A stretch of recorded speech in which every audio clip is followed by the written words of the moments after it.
Good morning, everyone. How are you doing this morning? It's awfully quiet in here today. You're awfully quiet. Must be a Monday morning. Okay. I'm John Mann, Director of Education for Lakeside. And beginning of week 4 in the Chautauqua Lecture Series, we're fortunate that Kevin Moore has joined us for America's Veterans After the Conflict Week to share his knowledge. And this morning's session is the Civil War Veteran Experience. In this presentation, Kevin will share what it was like as a veteran of the Civil War to return home and to try and resume their lives as civilians. Kevin is a curator of artifacts at the Rutherford B. Haynes Presidential Library and Museums in Fremont, Ohio. He is an author, historian, and teacher, having previously taught history at Heidelberg and Lourdes University. As a reminder, this evening, we'll have a historic portrayal of the Women's Army Corps here in Orchestra Hall at 7:30. I do ask if you please mute your cell phone ringers and help me in welcoming Kevin Moore.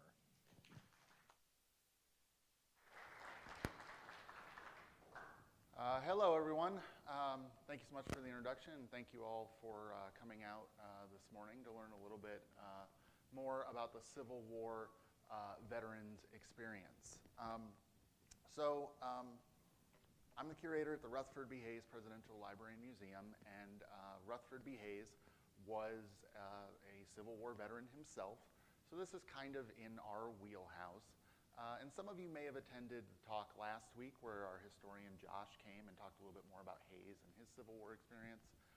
But today I'm going to talk to you a little bit about Civil War veterans more broadly, but I am going to include a little bit about Hayes. If you weren't present for the talk last week, just kind of some quick cliff notes about Hayes and the Civil War. He's our 19th president, lived in Fremont, Ohio. If you ever get the chance to visit our site, you definitely should. It's a beautiful estate. It's got a museum and then his presidential home as well, a beautiful Victorian home. But he served in the Civil War. When the war broke out in 1861, he volunteered. He joined the Ohio 23rd Volunteer Infantry. He went to Harvard. He was an attorney. He was very well educated. So they started him off right off the bat as a major. And he worked his way up through the ranks. He spent most of the war as a colonel. And he eventually became a general. The last few months of the war, he ended up ending his military career as a 2-star brevet major general. So he's always been an officer. But we're going to talk a little bit, we're going to filter him in throughout the talk because he has an interesting perspective. And I've got 2 quotes from the same day, from the same letter. And I think that they kind of provide a good juxtaposition of kind of these kind of dual feelings about the war. So in this letter to his mother, who was very worried about him the entire 4 years of the Civil War, he wrote to her, "I'm very happy to be through with the war." He had grown tired of it. He had seen, a lot of bloodshed. He had seen people die that he was close to. He's very tired of it. But at the same time, he also writes, "I have no idea that many of them will ever see as happy times as they have had in the Army." And so he kind of holds these 2 different beliefs side by side. He'll look back at the Civil War and view this as perhaps the best years of his life. He loved the camaraderie of it. He loved camp life. He loved the excitement of it. But at the same time, he hasn't seen his family. He's had to deal with loss and things like that. So he holds these 2 things in tandem. And one thing to remember also about his perspective is he's an officer, right? He's not, he went up on the front line, him and his horse. He was wounded. He spent a couple weeks in a military hospital, almost lost his arm to a gunshot wound at the Battle of South Mountain in Maryland. So, he did experience the brutality of the war firsthand, but also his experience is a little bit tempered, given his rank and his position. So, when the war concludes, what happens immediately thereafter? Well, the country decides to have a celebration of sorts. The New York Times, in an article in early May of 1865, just weeks after the conclusion of the war, wrote, "This war has been singly wanting in pomp and pride and circumstance. Before Sherman and Meade's armies are broken up, arrangements will be made for a great military display when the public could express its obligations to these great and famous armies in some striking and worthy manner to both their soldiers and their leaders. And so the idea there is that, this has been, it's very gruff, very dirty. People are, the soldiers are dressed in ragtag. They're not dressed in all their finery. The country has never gotten to fully appreciate them. We're going to give them a chance to do this. And we're going to do it on such a scale with so much spectacle that the country's never done anything like this before. So it was called the Grand Review of the Armies. And it was a 2-day ceremony held in Washington, D.C. And it went from, I'll come back to this, it went from the Capitol building, marched down Pennsylvania Avenue, and went right past the White House, where President Andrew Johnson was in a stand along with General Grant and other members of White House cabinet, Secretary of War, things like that. This was huge. 150,000 soldiers were paraded. Festivities started at 9 o'clock in the morning on day one, and about 90,000 soldiers from the Army of the East of the Potomac marched through. Tens of thousands of civilians in the area made their way to D.C. to watch this parade, and it was nonstop for 6.5 hours, watching them go through. They would march to the White House, they would turn to the President, to General Grant, they would give their salute, and then march off. Rutherford B. Hayes, he was part of this procession. About 25,000 horses made their way down Pennsylvania Avenue, and so you can imagine the sanitary logistics behind that. But this provided the pomp and the circumstance that was needed, or that the people wanted to give to celebrate the Army. On day two, we repeat the process. Again, we start at 9 a.m. 60,000 troops from the west who had spent the last several weeks making their way eastward towards D.C. Are now going to march as well. There is a little bit of a dichotomy between the way things are and the way they're being presented. This spectacle is being presented deliberately as a national affair. This is presented as the Union Army. This is our national army, and they have preserved our nation. The speeches that are given, the songs that are sung, reflect that theme. The reality, though, is a little bit different. Most of the soldiers, if you were to ask them, they wouldn't consider themselves, I'm part of the American Army, I'm part of the Union Army. They would think, no, I'm part of the 23rd Ohio Infantry. I'm part of the 22nd Michigan. They saw themselves as state regiments, or even more so reflecting their locality. And there is a noticeable, visibly noticeable difference between day one and day two. Day one, the Army of the East, the Potomac, they look pretty nice. They've got dress uniforms. They're very well done up. They look befitting of soldiers with all their grandeur. Day two, not so much. The armies from the West, who people really came out, they wanted to see, they kind of viewed the Western armies as they were the real winners in this. They are the ones that broke the back of the Confederacy, Sherman and his armies. They look a little bit worse for wear. Some of them aren't wearing shoes. Their jackets have holes in them. Some of them, their attire hasn't even been washed yet. And so there's this stark difference, right, between the two armies. And one thing that's worth noting is who wasn't there. Well, a significant portion of the Union Army, the African-American soldiers, they weren't invited. They weren't asked to participate. Neither were women who contributed very heavily to the war effort. They weren't asked to participate in the procession either. And very sadly, the only black people that you could find in this parade were minstrel actors. There were a couple, some of them were white, dressed in blackface to portray African Americans, and some were actually freed black men. But they were portraying these caricatures of enslaved people. They were trying to show the Emancipation Proclamation, but it was all done in these very racist and derogatory stereotypes. And so it's important to remember who's being omitted from this great procession. So, we've had the pomp, we've had the circumstance, and now soldiers are left to go home, go back home. We're not going to maintain a very large national army. The United States really until the mid-20th century, never really kept a large standing army. So most of these guys, after their service was completed, they went back home. And so that transition to civilian life is difficult. If anyone in here is a veteran and has had military service, that transition back to civilian life can be awkward, or depending on what your experience was, it can be a very traumatic thing. And Civil War soldiers experienced that quite heavily. Their transition to civilian life is a little bit easier than soldiers in later conflicts, and there's a few reasons for that. A lot of times, veterans, they struggle to find work. Their job is gone or something like that. In the Civil War, most people primarily were farmers, right? So, the farm is still there when they get home. It's been maintained by their family. So they can just kind of walk back into their profession the same as they left.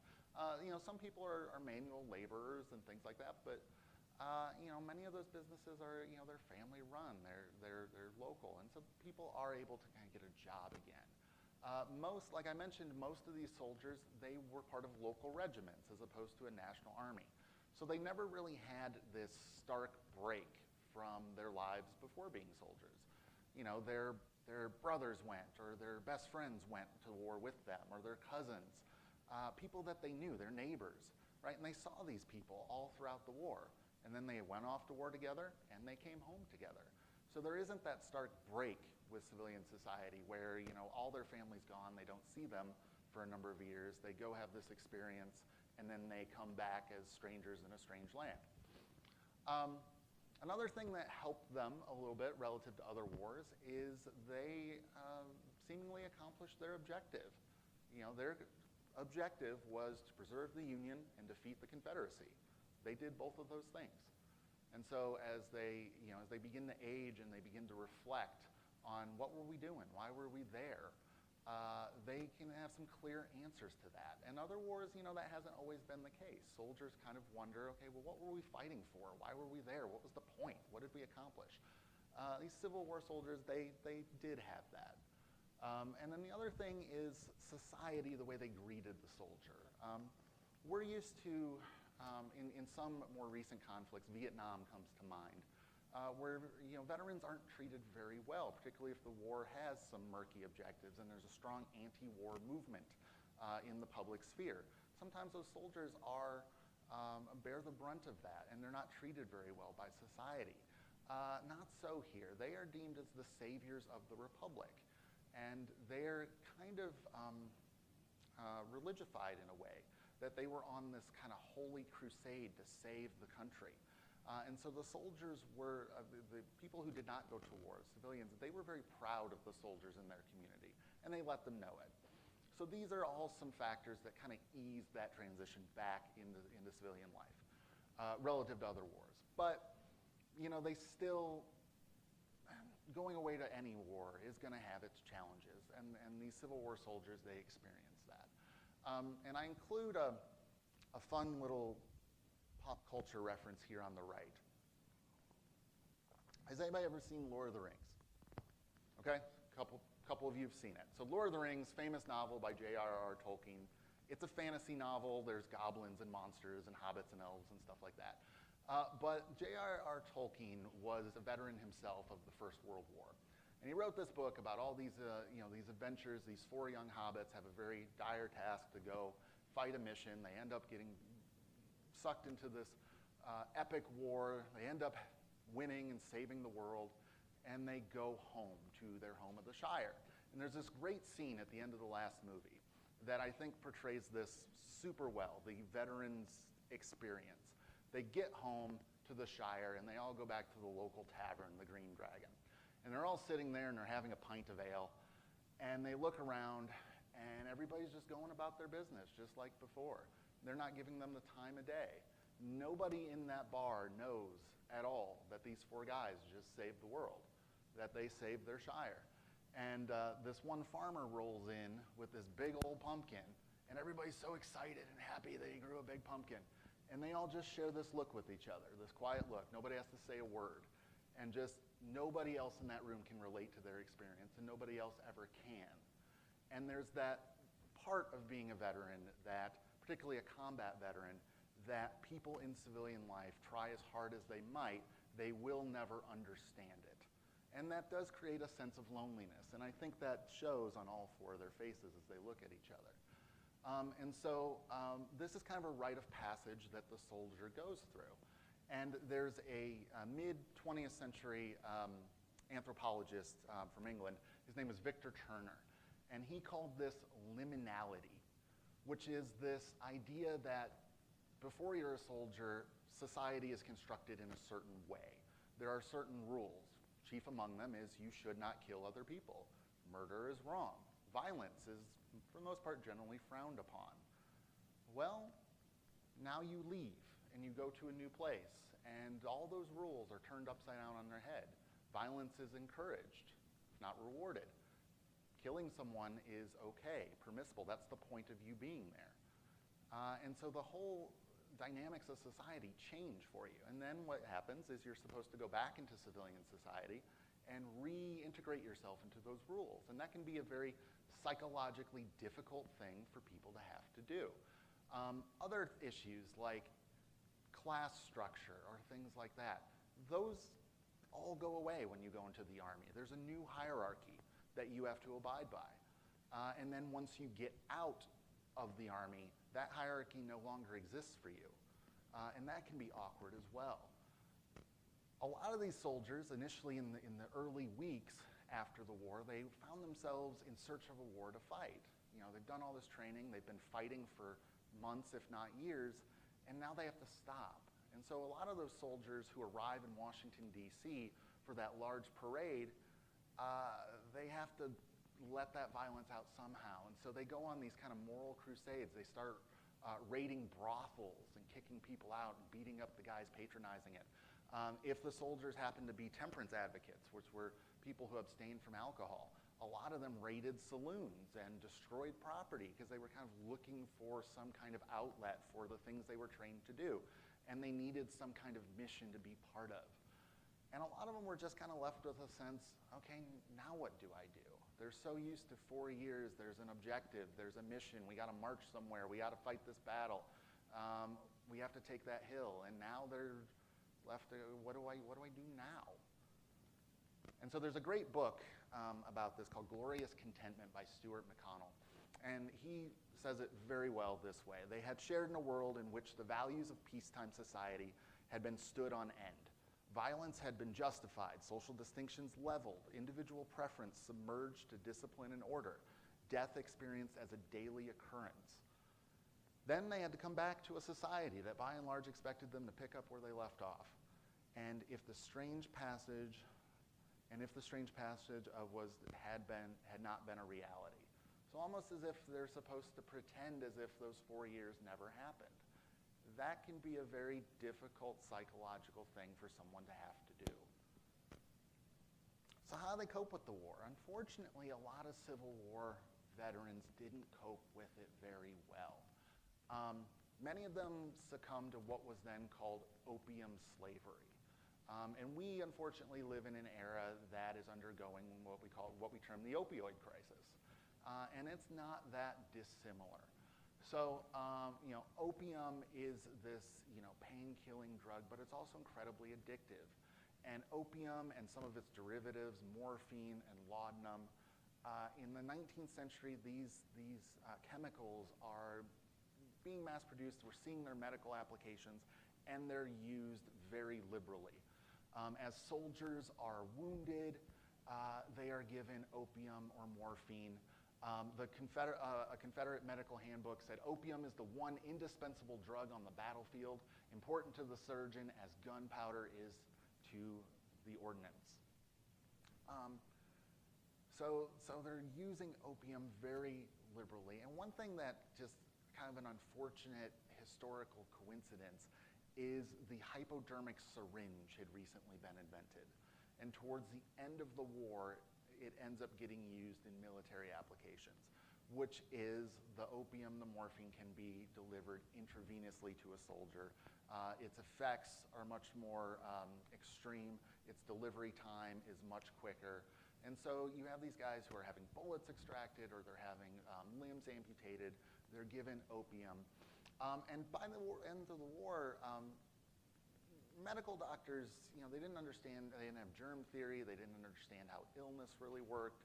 And so they start prescribing laudanum and opium for things like fever, for things like diarrhea or dysentery. And these are, army camps would just get waves of these epidemics sweep through them, all these diseases, and that usually comes with warfare. And the thinking was, well, if we give opium, it must be treating it, because people don't seem to show the symptoms as badly. Well, that's not actually treating the disease whatsoever. It's just kind of masking the symptoms by giving the patient a high. But more and more people are becoming addicted to opium. Now, when they get back from the war, they still have this need.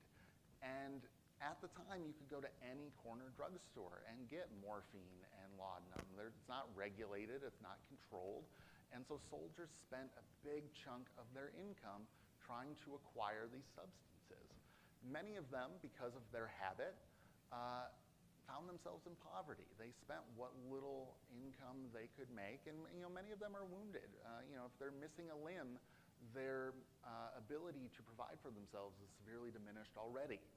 And now what little they can earn is going to this. There wasn't a lot of help for them at the time, because in the Victorian era, the virtues of the time said that somebody who had struggled with alcoholism or struggled with drug addiction, they were an unworthy person. There was a lot of moral judgment associated with that. And there were very, very little opportunities of people wanting to help people suffering in this situation.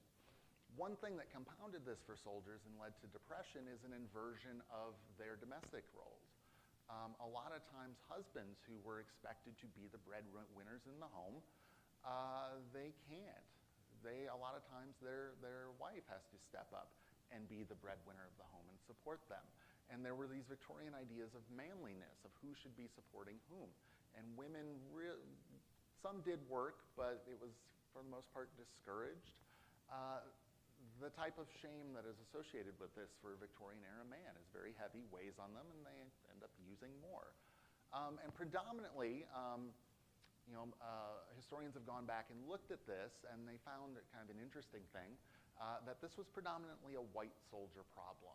African-American soldiers who, by and large experienced the same issues of warfare that their white counterparts did, after the war they don't really have this problem. And historians figured out why.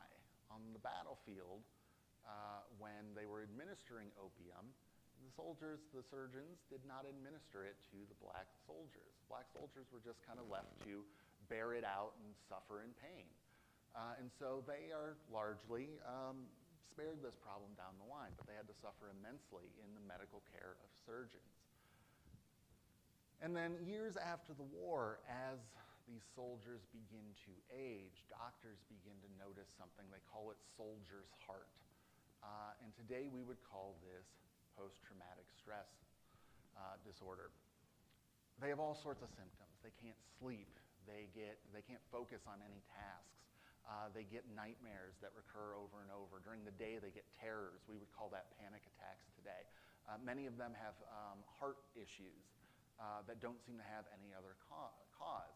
And it took doctors a while to figure out what was going on, but they noticed that this is a common experience by soldiers, and so they started calling it soldier's heart.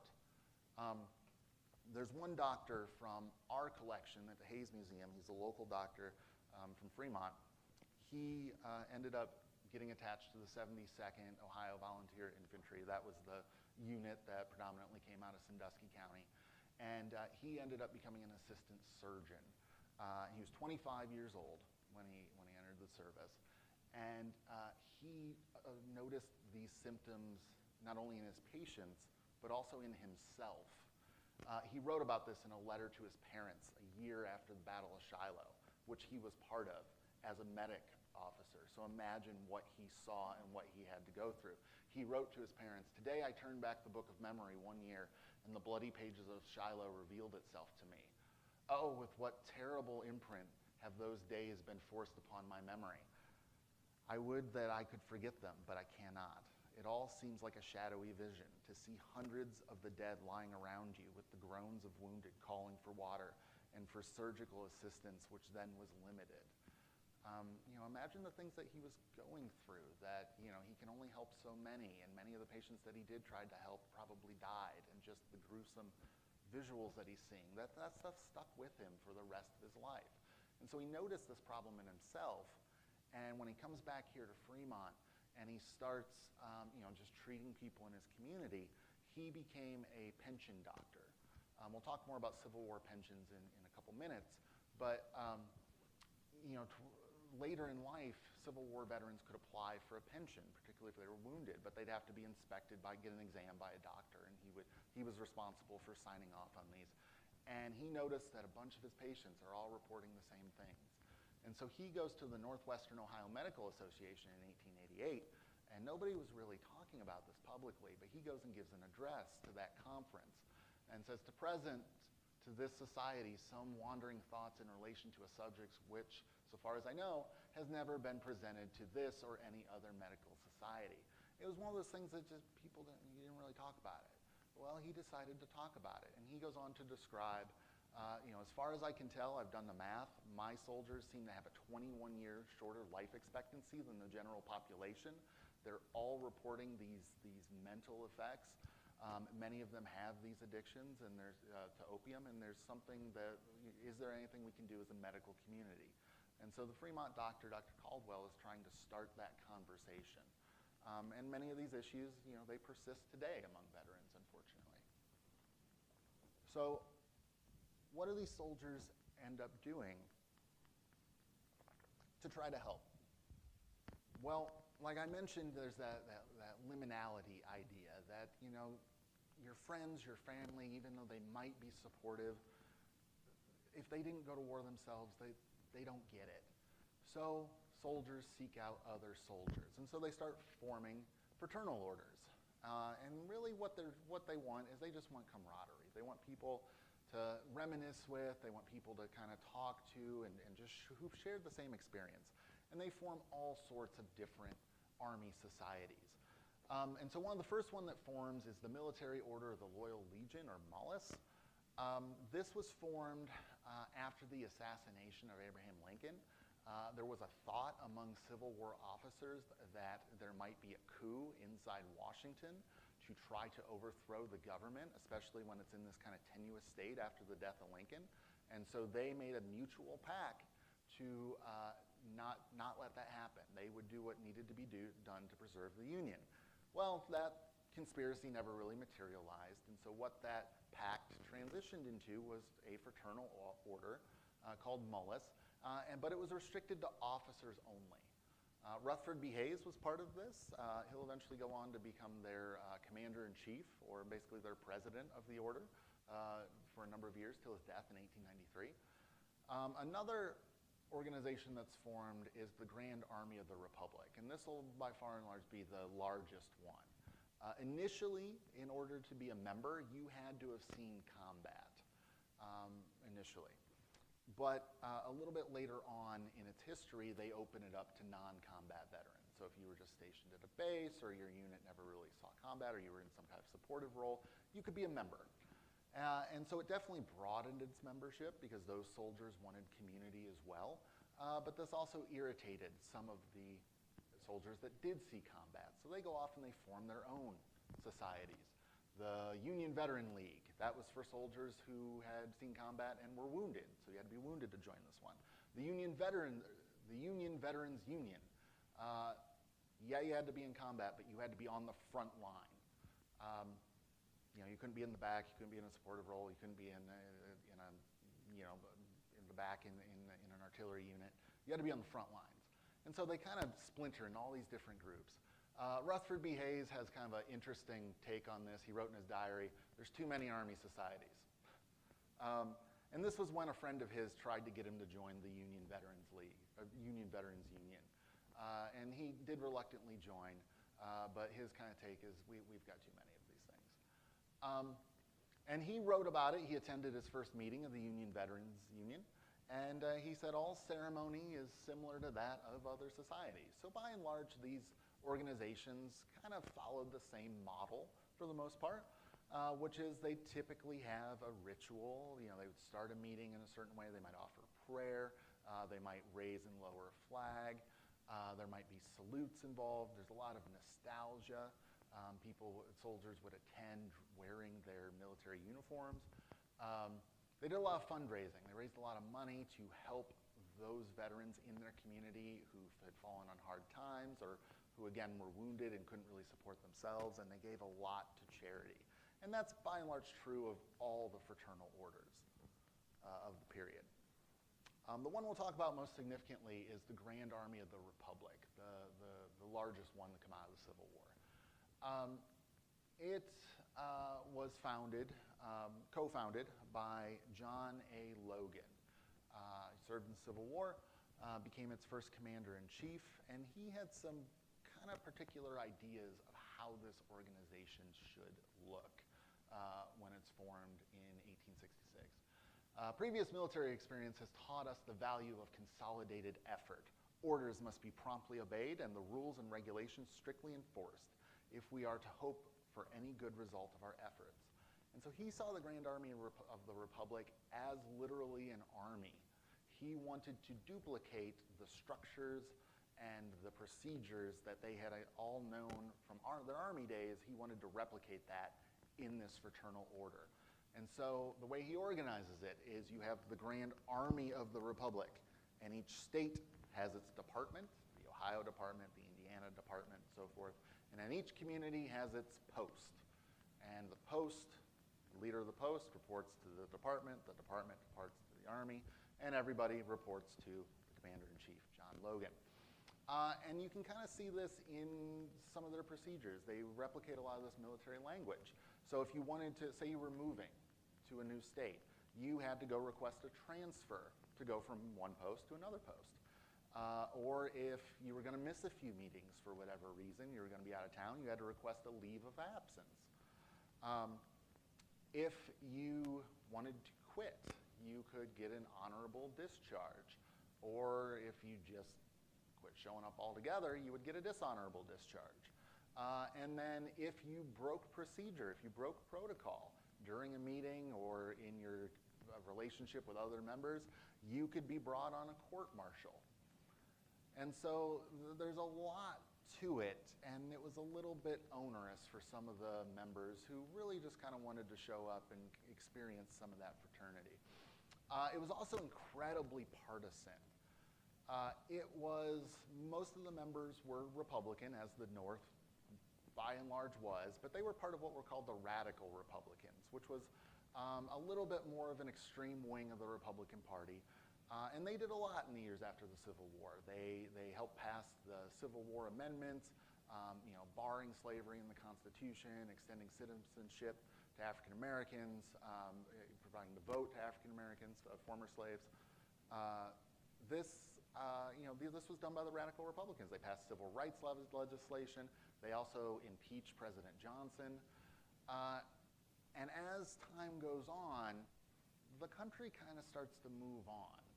They no longer want to punish the South. They just kind of want to bring the country together and move on. The Radical Republicans won't let it go. They want to continue to either ostracize or punish southern states. And John Logan is one of those people, and so he wants to marshal his army into what he called the soldiers' vote to help get Radical Republicans elected to the legislature. Himself among him. He will actually get elected to the U.S. House of Representatives during this period. He'll eventually go on to be a senator. He'll be a candidate for vice president later on in the 1880s. Rutherford noticed the partisanship, the heavy-handed partisanship of it, and he has an interesting take on this, because after the Civil War, immediately after the Civil War, he became a U.S. congressman, did that for a couple terms, and then he moved back to Ohio. He wanted to be closer to home, closer to his family, so he ran for governor of Ohio. So in the late 1860s, early 1870s, Rutherford B. Hayes was the governor of Ohio. He's the first governor in Ohio history to serve for 3 terms instead of 2, so kind of shows you how popular he was. But being that he's a politician, he sees this in a completely different light. He sees it through the lens of politics. And so he's a veteran himself. He wants to be involved in these type of things. But being that he's a political figure, he has to kind of keep it at arm's length. And while he's governor of Ohio, him and his wife Lucy is very instrumental in whipping up support for this, a state-funded Ohio soldier and sailors home. And this was for the orphans and widows of soldiers and sailors, so that they could be supported with a taxpayer-funded home. But when it came time to appoint the board for this home, which Rutherford had the authority to do with approval from the assembly, most of the nominees Democrats were throwing objections. And the number one objection is there's too many GAR men, as Rutherford said, on the board. And because they are so partisan, this became a political issue here in Ohio that Rutherford needed to navigate. And so it gives you a sense of just how partisan this group was. And then in 1869, they have the idea of revitalizing the organization, kind of remolding its structure. And they copied the biggest secret society of the time, the Freemasons. And so the thought was, the Freemasons are popular, they're successful, let's replicate that within the GAR. So now they introduced degrees. You start off as a recruit, you eventually can advance to a soldier, and if you advance further on, you become a veteran. At each tier, you pay different level of dues, and at each tier, you get different access and voting rights within the organization. You learn new secret handshakes, and the thought is this will be really successful, right? And everybody who was a member now all gets busted down to recruit, and they all have to start from level 1 and work their way up. This didn't set too well with the rank and file in the organization. The membership over the course of 2 years falls from 150,000 to 27,000 nationwide. The Ohio department ended up folding on itself, as did a number of states. So this reform was not well received among soldiers. So in the 1870s, the GAR starts doing some soul searching. What is our purpose? What's our mission as a fraternal organization of soldiers? And what they conclude is what we're about is fraternity, charity, and loyalty. And today, if you go to grave markers of members of the GAR, of Civil War soldiers, sometimes on their marker you can see those FCL, often in a circle. And that indicates that they were a member of the GAR. But those were the values that this organization wanted to have. And so they get rid of the partisanship. They get rid of the Freemasonry rituals. And they just focus on fraternity and nostalgia. The soldiers will come. They'll share war stories. They'll have a prayer. They might sing some songs together. But really, they kind of get together. They share meals together. And they just get to experience fellowship. That becomes the focus of the GAR. And it becomes much, much more successful.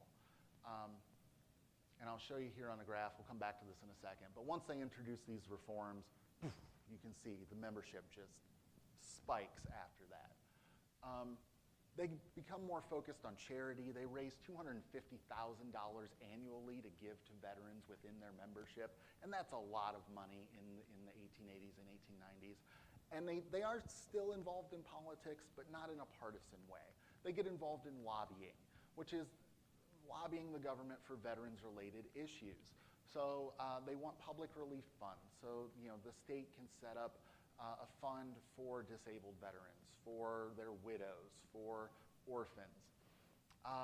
One issue that they really work on for the better part of 10 years is the pension issue. So in 1862, during the war, the Act to Grant Pensions was passed by Congress, and it promised all Civil War soldiers, if they were wounded in the course of their military service, they could receive a pension if their wound caused a permanent disability. And so that's kind of specific language, right? Because once it gets time to pay that out, is my wound permanently disabling? Who gets to decide that? What does that mean?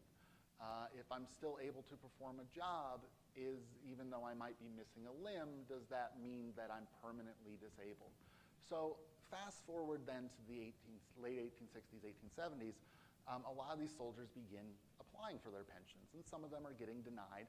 Some of them didn't even know this was a thing until later, and then so they apply, And they might apply in like 1872 and they might get approved and they start getting their pension money. But the way the law was structured is you couldn't receive your pension until you applied. So, all those years where they didn't know about it, what about that money? So the GAR starts lobbying Congress to amend this. And when Rutherford is president, Congress passed and he signs the Arrears Act of 1879. And what this did is it rewrote the law. It amended it a little bit.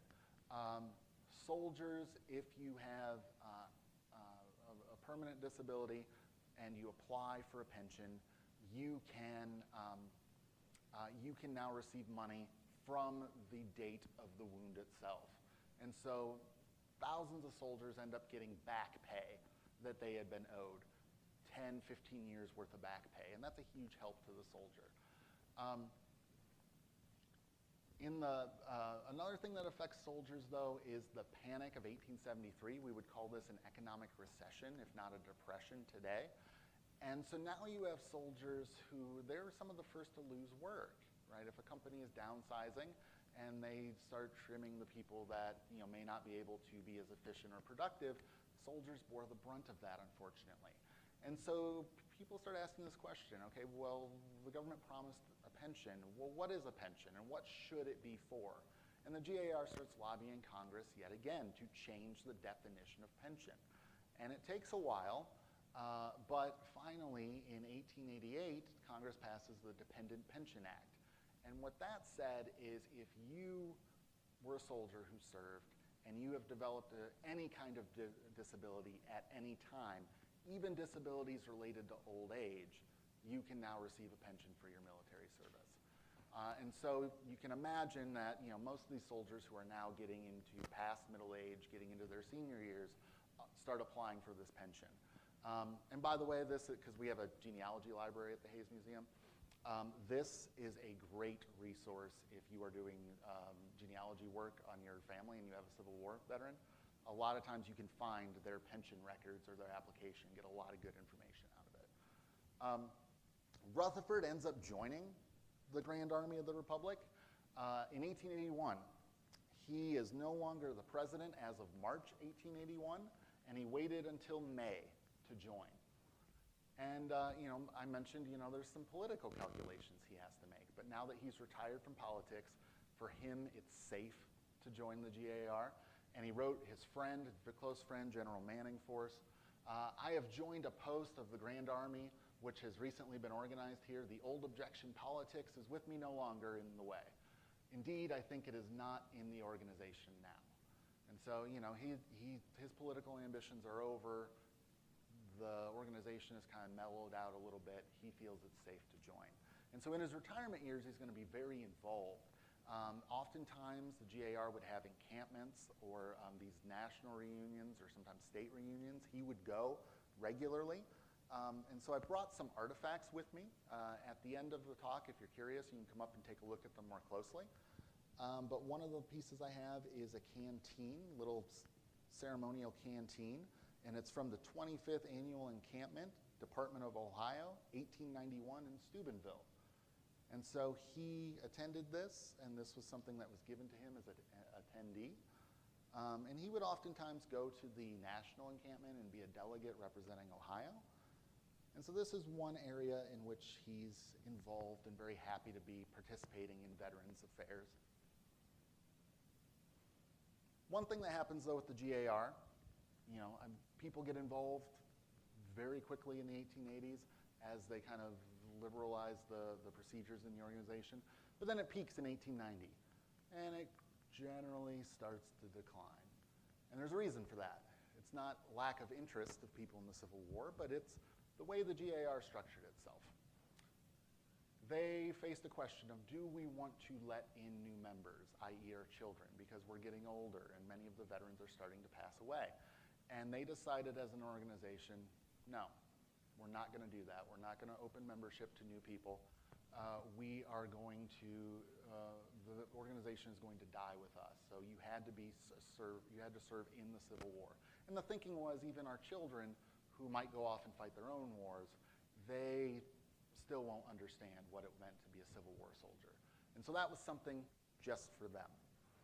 Now, what about Confederate veterans? Well, they had their own organizations as well. They formed the United Confederate Veterans in 1889, which is quite a bit later than the GAR was founded. But they kind of, they were excluded from the GAR. You had to not be engaged in any kind of rebellion. So if you were a Confederate veteran, you could not join the Grand Army of the Republic. So they created their own. And they had 150,000 members. But one problem with the United Confederate Veterans is that the GAR didn't have, is they didn't have that mission accomplished, here's what we went and served for, and it was very noble. They're the losers in the conflict. And so their whole organization and much of their literature is about this crisis of purpose. What were we fighting for, but we lost? Why, how are we honoring what soldiers did, but also they are the enemy in this conflict? And so they're trying to wrestle with that. And a big part of that is trying to find some noble causes in what they were doing. And a lot of that still persists in the South today, of trying to redefine what the war was about and why they were fighting. About this period in the 1890s, late 1880s and 1890s, Confederate veterans groups go on this monument building spree. Just rampant. They build 400 monuments over about a 15-year period, which is a lot. And the reason they were doing this is because they kind of settled on the values that we were fighting for the Confederacy are values that we want to preserve going forward. And if this rings a bell, it's because today in the 21st century, we as a society are questioning, should we have these monuments or should we not? Should we glorify those values that they put in stone, or should we not? And so some monuments are being removed to other places, some are being torn down entirely. The commander of one of their divisions wrote a letter of the Union Confederate veterans who kind of summed it up very well. If we cannot justify the South in the act of secession, we will go down to history solely as a brave, impulsive, but rash people who attempted in an illegal manner to overthrow the Union of our country. And so, they kind of recognized at the time, unless we justify what the Confederacy did and what it was about, we can't, really all we're left with is straight up rebellion. And so there has been this active effort to redefine what the war was about among Confederate veterans. Now, what about African-American soldiers? African-American soldiers were a huge part of the war. Up until the Emancipation Proclamation, African-American regulations didn't really permit black soldiers to serve all that much. But after the Emancipation Proclamation, those regulations are altered, and you see this huge expansion in African-American enlistment. So much so that there are 180,000 soldiers and 19,000 sailors. That's 10% of the Union Army was African-American. And 40,000 of them gave up their lives fighting for the Union. So definitely a huge contribution. But unfortunately for the black veteran, those ideas of fraternity, charity, and loyalty are kind of limited. Most soldiers, particularly white soldiers in most states, they subscribed to what was called preservationism, which is they were fighting not to end slavery. They didn't see that as their objective. Their objective was, we are fighting to preserve the Union, to hold the country together. And if ending slavery was part of that, that's fine, but that's not what they were fighting for. And so they didn't really see a need to include African-American soldiers. And they didn't really see equality as a goal. They subscribed to what they called equality before the law, not equality in society. So African-American soldiers were mostly quietly excluded. It wasn't like written down in paper. But they would have a vote to bring in new members, and unsurprisingly, most of the members would vote no, not to admit a black soldier. Every once in a while, though, a few posts would have the occasional black veteran here and there. But this became a major issue in the 1880s because soldiers in the North, people start moving. After the country gets put back together, people start moving. They start migrating. And some soldiers from the North start migrating to the South. And when they get down there, they want to form GAR posts. But the problem is there are, the black population in the South is so much greater than it was in the North that if they start forming posts, there's going to be more black veterans than there would be white veterans. And this presents a problem. The National Tribune, which was the GAR's newspaper, wrote it this way, using the language of the day. To bring all the Negro veterans would be at once to convert Southern departments into thoroughly Negro organizations, which would destroy their value as teachers of loyalty and drive out many white comrades who dread the censure of their Southern neighbors for their affiliation with Negroes and marching in posts and departments under Negro officers. And so what they're saying is this presents a problem for white soldiers, that they're going to be affiliated. What will their neighbors think? What if they're taking orders from a black commander? We can't have this. So the idea actually, the issue comes to a head in the 1891 National Encampment, or the National Meeting of the GAR, where there is a proposal to segregate them, create separate black and white posts. And this ends up getting voted down by the GAR. The commander-in-chief at the time said that black soldiers are loyal comrades, just like the rest of us. That is what is said on paper, but in reality, the quiet exclusion just kind of continues. So, African Americans form their own GAR posts, all on their own. And so here's one example of a black GAR post. They form their own units, and then they're loosely affiliated with the GAR, but not officially recognized. And then what about women? Women contributed very heavily to the Civil War. Records aren't that great, but it's estimated that between 5,000 and 10,000 nurses served during the Civil War. What are they doing after the war?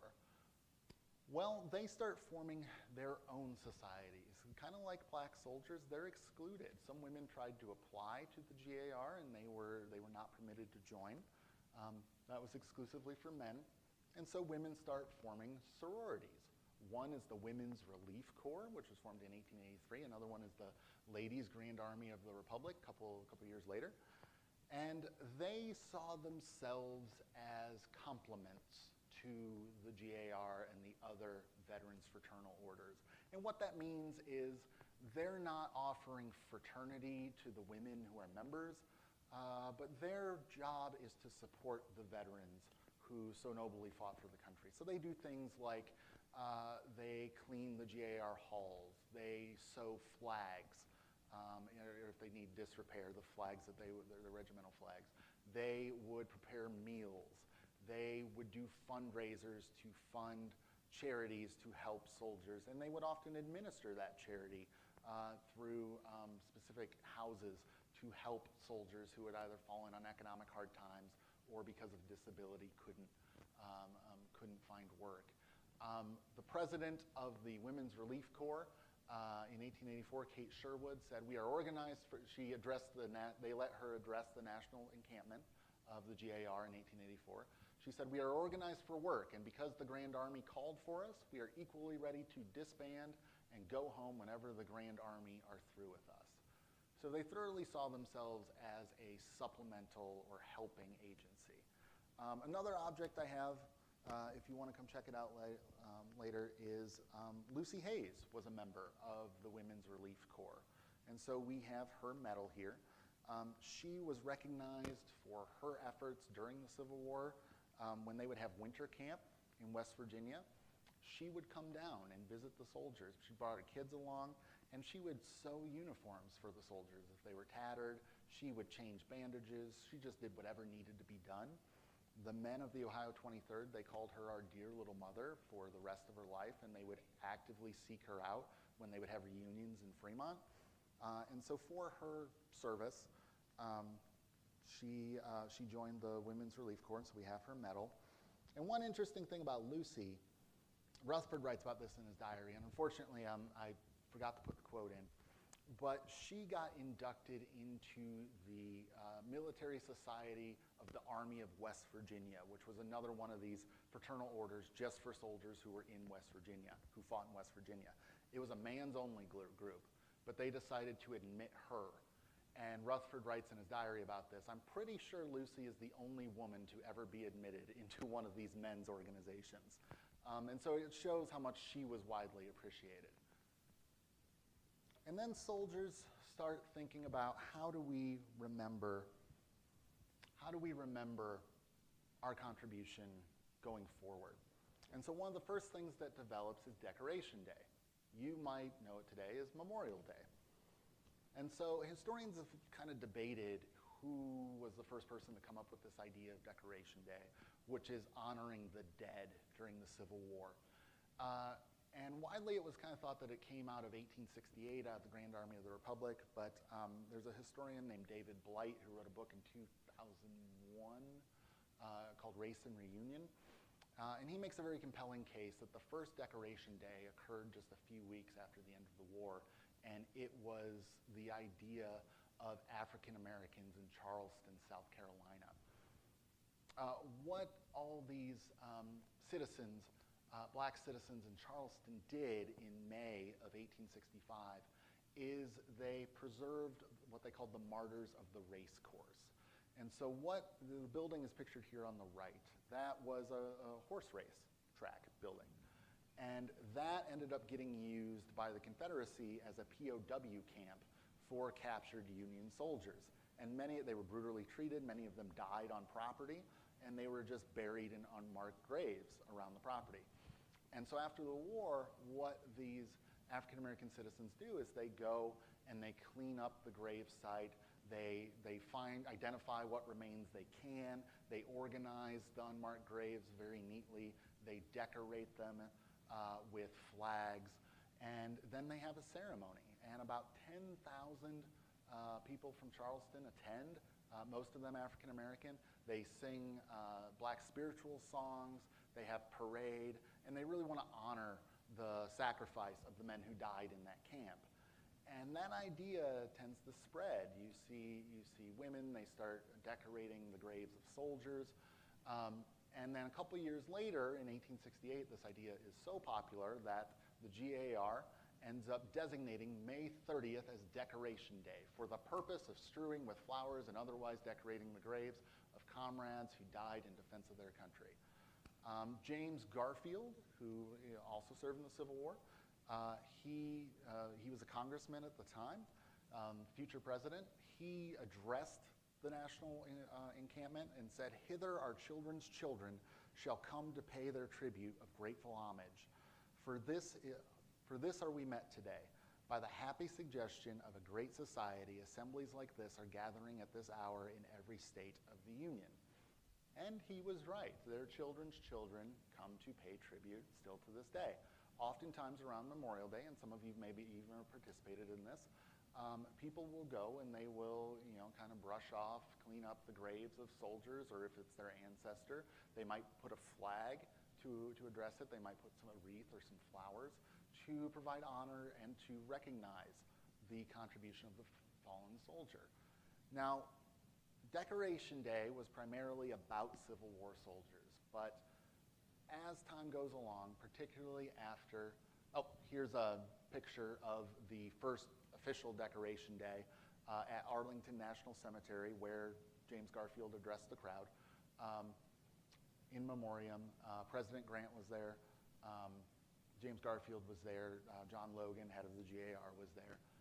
And so they had this first ceremony at Arlington National Cemetery. But when we get into World War I, Decoration Day starts to yield to Memorial Day. We start calling it Memorial Day, and we start honoring not just veterans of the Civil War, but also veterans of World War I, and then eventually this will go on to include all wars. And so here's a flyer from Memorial Day 1917. You see the aged Civil War veteran here, and then the young World War I veterans there. This will be formalized finally in 1968. Congress passes the Uniform Monday Holiday Act, and what it did is it set a lot of federal holidays on a Monday, and it gave government workers the day off so they can have a 3-day weekend. But you get like President's Day, Columbus Day, Memorial Day gets wrapped in there, and it officially set a date for it on Monday. And so that's how we get Memorial Day on the Monday at the end of May today. And so what about these veterans as they get older? And they start getting towards the end of their lives. How are they dealing with the war, and how are they remembering it? Well, a lot of them started attending what were called blue and gray reunions. They started having these reunions at sites of battlefields, like Vicksburg or Shiloh. And they were open to both Union and Confederate soldiers. And by this point, many soldiers had kind of buried the hatchet. And a lot of times these guys knew each other before the war, too. And so after the war, they try to make peace. But some of these people, they'd never seen each other in the years since the war. So these were becoming rather popular. And then in 1913, organizers, well, in 1908 they started organizing it, so it took 5 years to plan this. They start planning for the 50th anniversary of the Battle of Gettysburg. And it's held for about a week at the end of June and early July. And it's invited to all Union and Confederate veterans alike. You didn't have to fight at the Battle of Gettysburg, even if you were just, if you were elsewhere in the country during the war, you could come to this. And about 50,000 veterans show up. And here's several iconic images come out of this. Here's one of them. It's been colorized, but old Confederate officer and an old Union soldier are shaking hands here. And this event, they sent mailers out to all the veterans they could find, and they kind of added a disclaimer. So if you do this, we're not putting you up in a hotel. Like we're building a camp, an army camp, and you will have to sleep on the floor and on the ground and rough it just like you did in the army. And they were so excited. They couldn't wait to get there. They meant it as a disclaimer to kind of, because they're older when, these guys are like in their 70s. You might not necessarily be inclined to sleep on the floor, but they couldn't be more excited. And here's the camp. It kind of shows, and they're rooming, 8, 10 people in a tent. To feed this army, just including some of the statistics because they're just mind-boggling, 12,000 pounds of coffee, 60,000 pounds of sugar, 130 pounds of flour, 156,000 pounds of beef, 217,000 pounds of vegetables, and 300,000 pounds of eggs. That's how you feed an army. So at least they were eating pretty well while they were there. But the way this event was planned, they built this very large, great tent, they called it, and it could seat something like almost 10,000 people in it. It was absolutely huge. And the thought was we're going to have they have this programming laid out all day, all these speeches talking about how, the sacrifice of the soldiers and all this. President Wilson showed up to give a speech.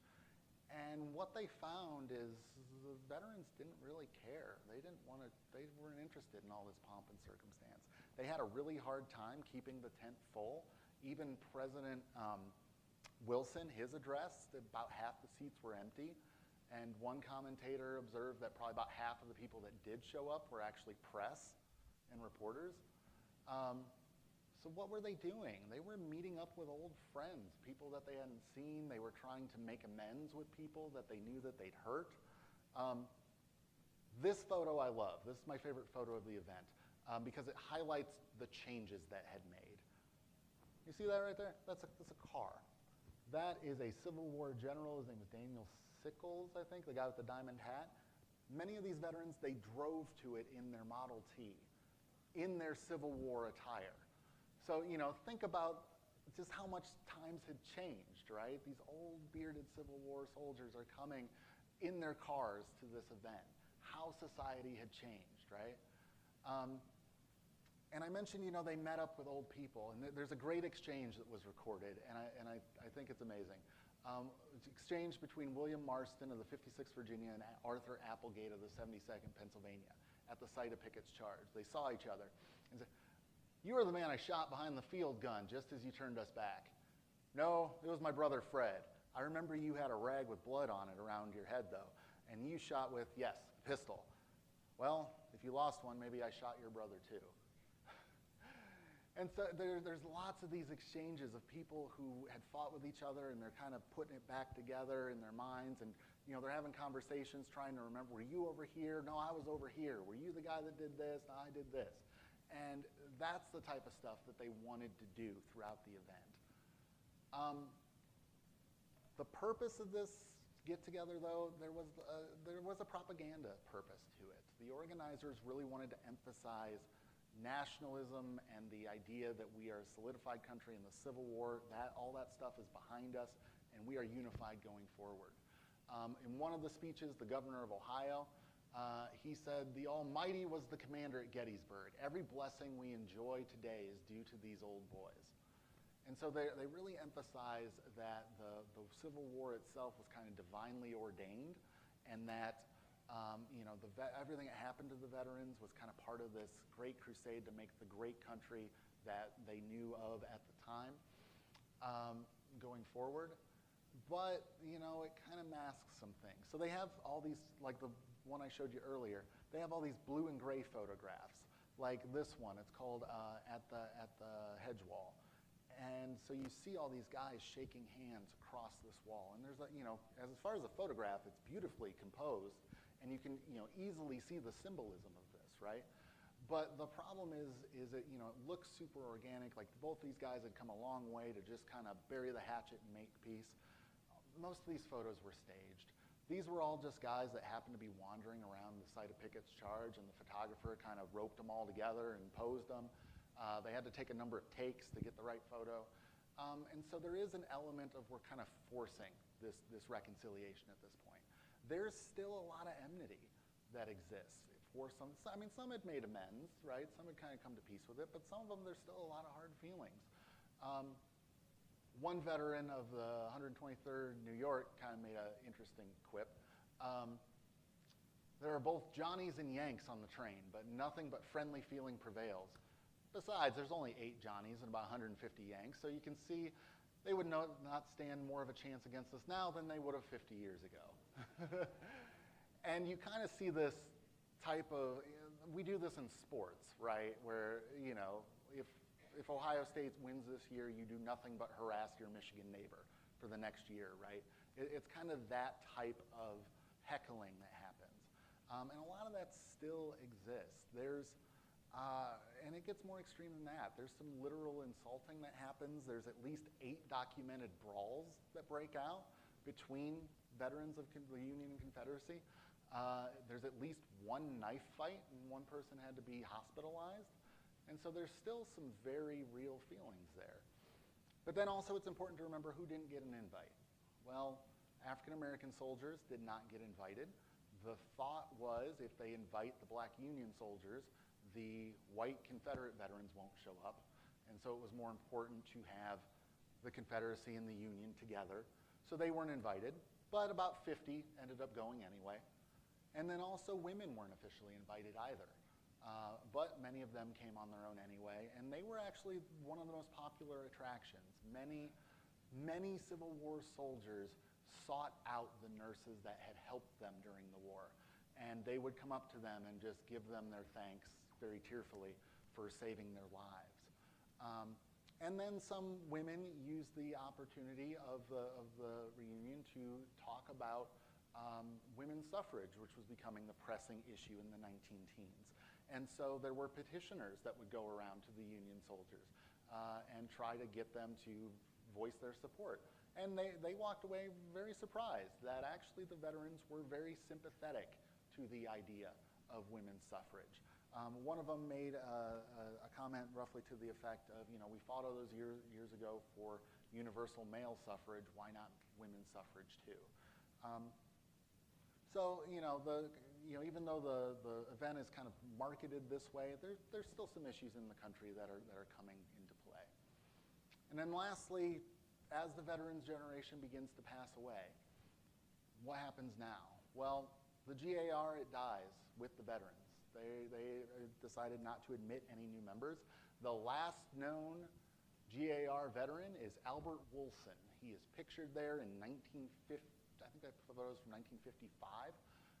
That's with his great-granddaughter, I believe. He lived to be 106 years old. And so, you know, I showed that picture of, you know, the guy coming to the reunion in his Model T. Imagine what this Civil War soldier, how much life had changed for him, right, in the 1950s. Now we've gone, he's seen his children and grandchildren go through 2 world wars.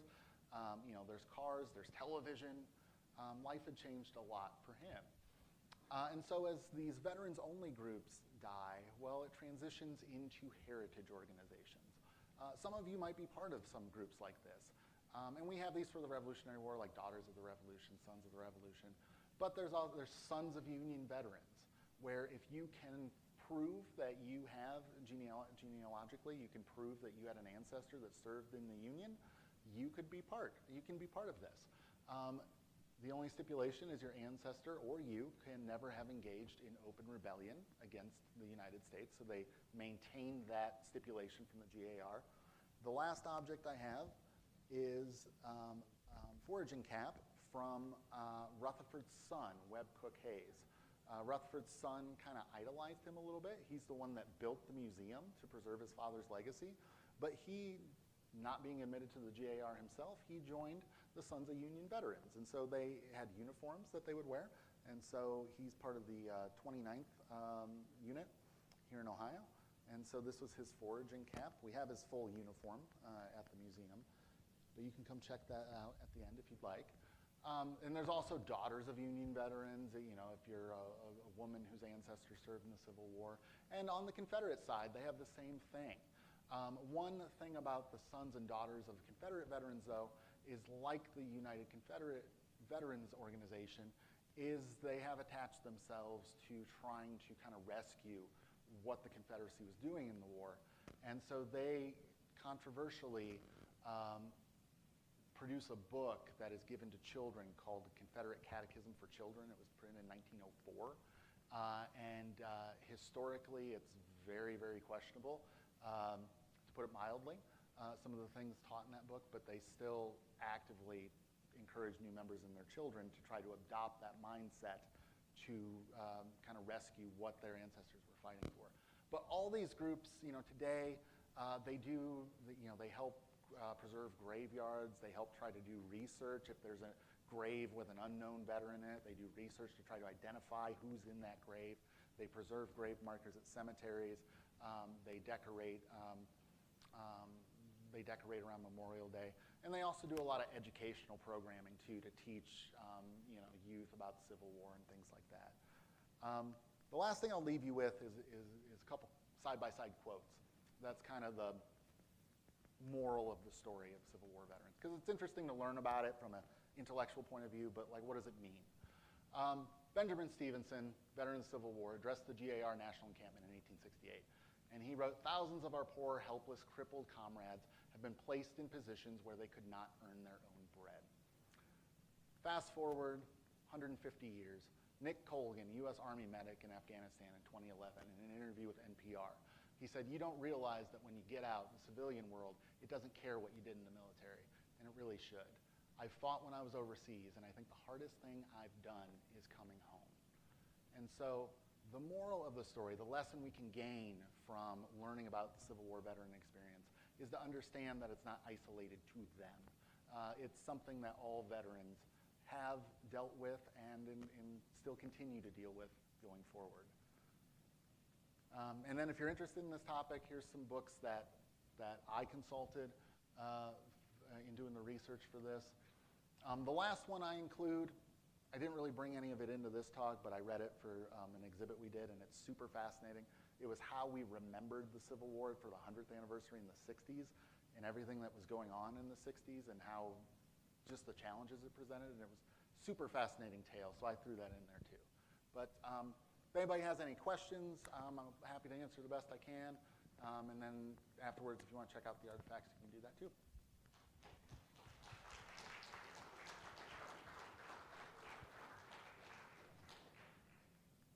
How significant was it after the Civil War if somebody had been a veteran of the war in an election?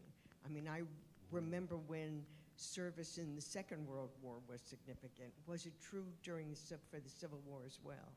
Yes, that was huge, particularly among Republicans, particularly in the North.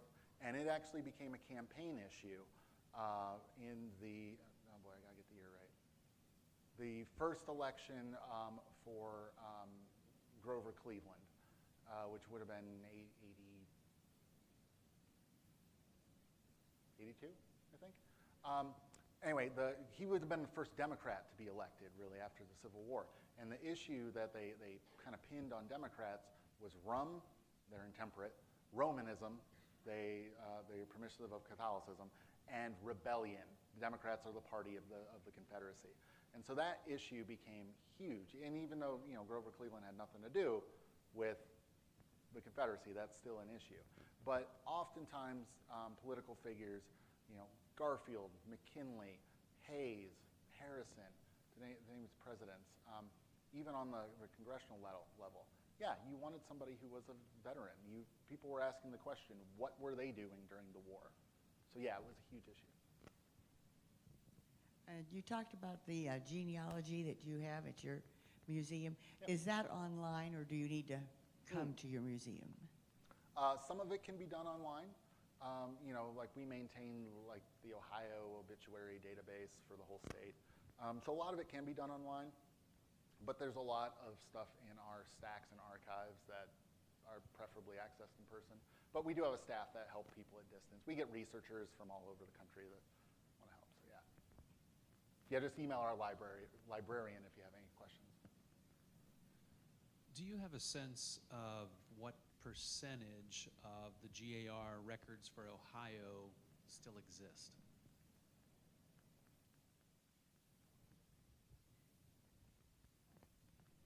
I don't. I'm trying to think of where those would be held and how much. Most of those records, department records, I'm not sure. As far as state level records, I'm not sure. But most of your local post records will be held at your local historical society. So they maintain pretty good records, things like rosters, membership rolls, sometimes meeting minutes, and things like that. One place I would consult is the Ohio History Connection, which is our state historical society. They might have more of the statewide documents, if that makes sense. I'm wondering what happened to Civil War veterans with regard to medical care after the war. We have the VA today, but did they have access to any medical care for wounds and disability? So, no, there's nothing like the VA, and there's very little any kind of publicly funded healthcare opportunities at the time. Most veterans were largely on their own to get their own health care, as most people were, right? We didn't have things like Medicare or Medicaid or anything like that at the time. So they would go visit their local physician. Sometimes the physician would give them a deal, would give them a break, knowing that they're a veteran. But a lot of times, like the GAR or the ladies, the Women's Relief Corps, they raise these funds. The veteran would go to the doctor and get a medical bill, and they could go to one of these organizations and get that paid for them charitably. Yeah. Were nurses and black soldiers eligible for a pension? That's a good question. I don't know the answer. That's a very good question. My sense, my best guess is nurses probably not, because I'm not sure how official they were. Black soldiers, possibly. I don't know the answer to that question, though. It's a good question. There were three terms that you used. One probably is the first time I've heard it. I think it was liminality. Is that right? Yep. And then that's new to me. The other two terms are pomp and circumstance. I've heard those used 1,000 times, but could you define give the definition of each of those and maybe the word origin of liminality? So liminality, as far as I understand it, is largely a term developed by that anthropologist that I had mentioned, that the concept is originated from him because he was really interested in studying this division between military life and civilian life. And so as far as I understand it, it was a concept largely developed by him. Pomp and circumstance is a colloquialism that we often use, and what I am saying when I use it is giving something a sense of grandeur, correct? And in the case of the Grand Review, you're taking this war that has drug on for years and is largely, people are, soldiers are not being paid very well. They don't look very well. They're worse for wear. We want to give it that sense of grandeur that we feel that it deserves for what they did for that cause. So as far as the etymology of each word, I can't really reference that off the top of my head. But when I say pomp and circumstance, that's how I'm using it. Well, thank you very much. Now I'm going to go Kevin. look that up, though. All right. Thank you, guys.